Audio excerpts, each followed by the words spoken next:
Mademoiselles, mesdames et messieurs, bienvenue sur Agodje vous parle. Agodje vous parle, votre émission favorite, la voix des entrepreneurs. Je suis Marina Aoulé, je suis votre hôte durant toute cette émission. Aujourd'hui, nous allons parler de compétitivité des entreprises locales. Et avec moi, j'ai une invitée et je suis sûre que vous la connaissez. Elle est très active dans le domaine de l'environnement, de l'artisanat et de plein d'autres domaines. Avec elle, nous décortiquerons le sujet de tout ce qui a trait aux contraintes des entreprises locales par rapport à la mondialisation.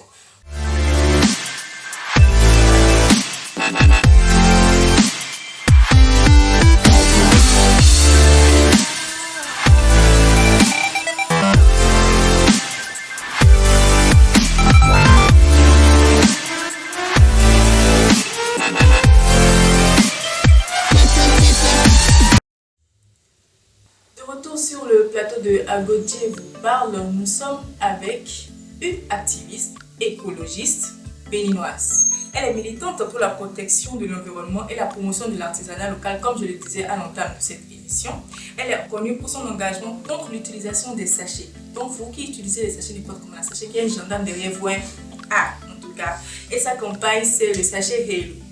Elle est la présidente de l'association Engagement et Action Sociale et également la promotrice de la galerie Couleurs d'Afrique.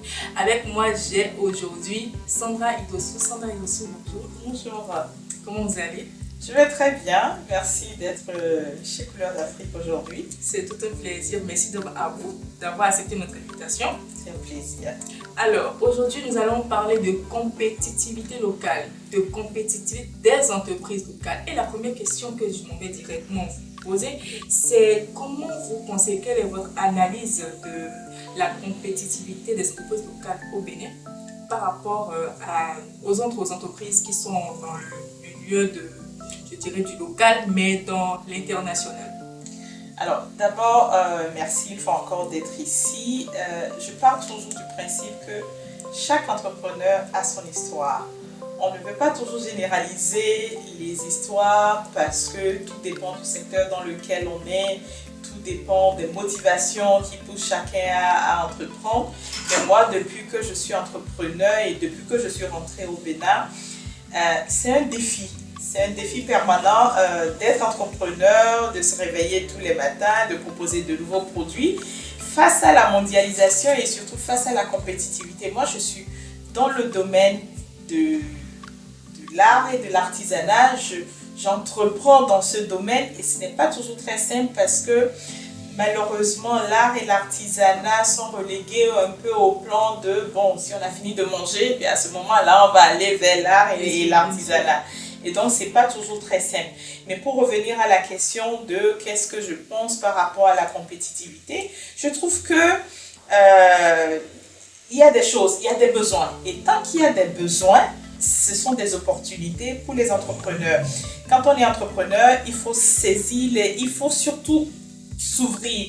Il faut faire attention à tout ce qui nous entoure parce que malheureusement, parfois, ce sont ces défis autour de nous qui nous poussent à nous lancer.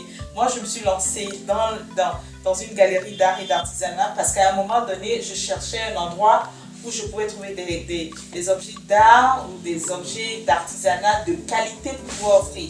Et donc, ne trouvant pas ce que je voulais, je me suis dit, mais peut-être qu'il y a beaucoup de personnes comme moi qui ont envie d'avoir un environnement comme ça. Donc, moi, je suis partie sur la base des besoins actuels pour proposer des services. Donc pour moi, la compétitivité, c'est quelque chose de bien, mais en tant qu'entrepreneur, c'est surtout ouvrir ses esprits, ouvrir ses yeux, s'ouvrir par rapport aux besoins pour pouvoir s'adapter et pour pouvoir proposer quelque chose qui répond aux besoins d'un marché. On ne se lance pas dans l'entrepreneuriat pour dire juste moi je veux faire, mais il faut que ce soit plutôt je veux répondre à tel besoin. Donc moi j'apporte une solution et c'est comme ça que je le vois. Très bien. Alors il y a une question qui demeure, vous savez. Je veux savoir, ou nous voulons savoir, quels sont les avantages des entreprises locales. Quels sont les avantages que les entreprises locales ont par rapport à celles qui sont internationales? Parce que si je suis bien votre raisonnement, vous avez dit qu'il faut connaître le besoin du consommateur. Très bien. Ça ne veut pas dire que les entreprises locales n'étudient pas les besoins des consommateurs ici. Bien au contraire, ils étudient, c'est pour ça qu'ils proposent des produits adaptés à leurs besoins. Mais comment se fait-il que malgré cela, les consommateurs locaux, autant pour moi, se dirigent vers ceux qui sont vers l'extérieur? Je pense qu'il faut repartir sur une base peut-être très lointaine. Et ayant été colonisé, on nous a amené à ne pas valoriser ce que nous avons. On nous a amené petit à petit à faire plus confiance à ce qui vient d'ailleurs que ce que nous avons localement. Si je porte un habit qui est d'ici, on ne verra pas forcément de la valeur à cet habit que s'il venait de France ou de Chine ou de Dubaï.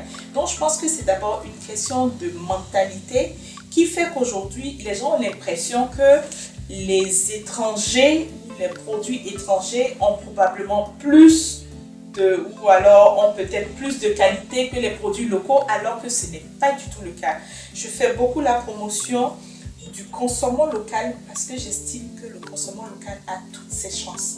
Aujourd'hui, manger des pâtes importées, manger du riz importé, s'habiller de façon importée, tout ça, c'est développer les économies de ces autres pays. Et donc, petit à petit, il faut que dans notre façon de voir ce que nous avons localement, et donc, quand je dis ce que nous avons, mais c'est aussi les entrepreneurs locaux, c'est de partir sur la base en se disant que ce que nous avons localement est aussi bien.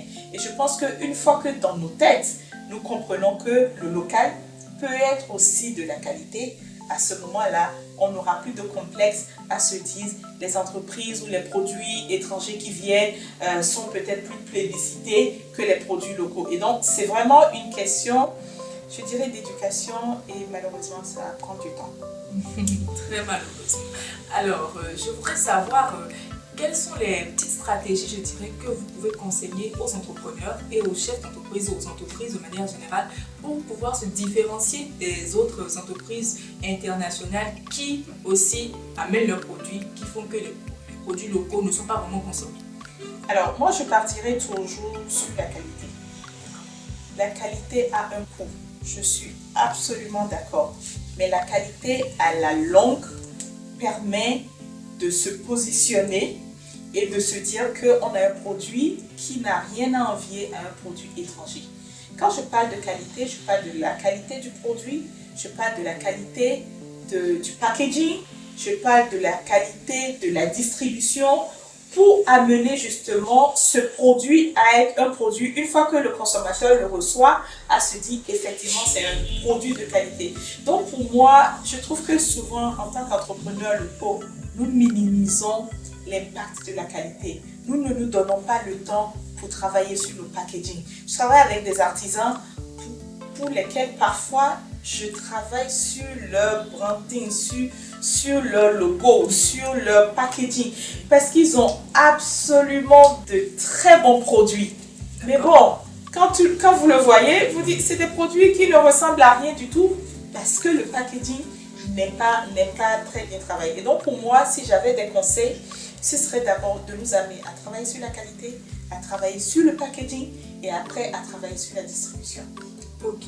Par contre, il ne faut pas jeter la pierre aux entreprises, aux entrepreneurs et consorts. Je crois que les responsabilités doivent être partagées à un moment donné. Du coup, quels sont les conseils que vous pouvez donner aux consommateurs locaux pour pouvoir adopter le consommation local? Parce que bien vrai, les entrepreneurs, les entreprises peuvent dire oui, nous voulons faire en sorte que le consommation local soit assis et bien assis dans nos pays. Mais quelle est l'attitude du consommateur local? Alors ça, c'est une très très belle question.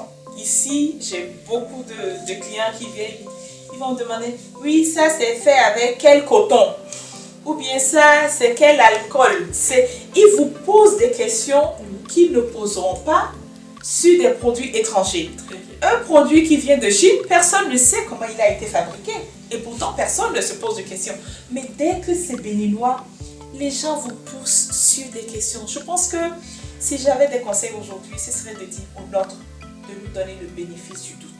Au niveau de la qualité, il y en a qui travaillent vraiment sur de la qualité. Mais dès qu'on vient en se disant, oui, bon, c'est comment?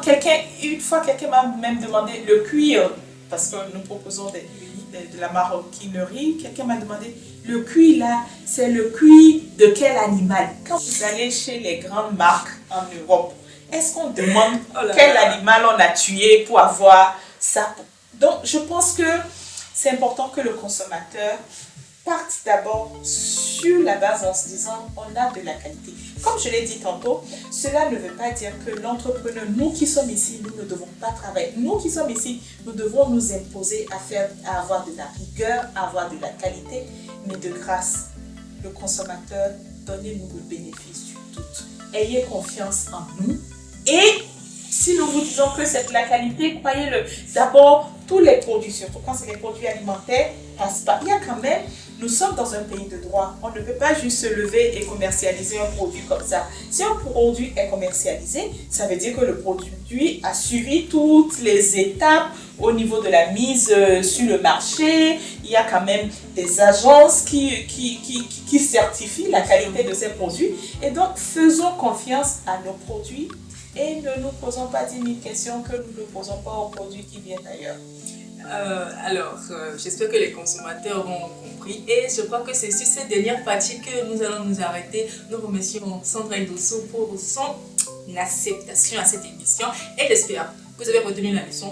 Consommons local. Sandra Ndosso, merci beaucoup. Merci beaucoup. Consommons local, c'est développer nos économies locales. Très bien. Ciao.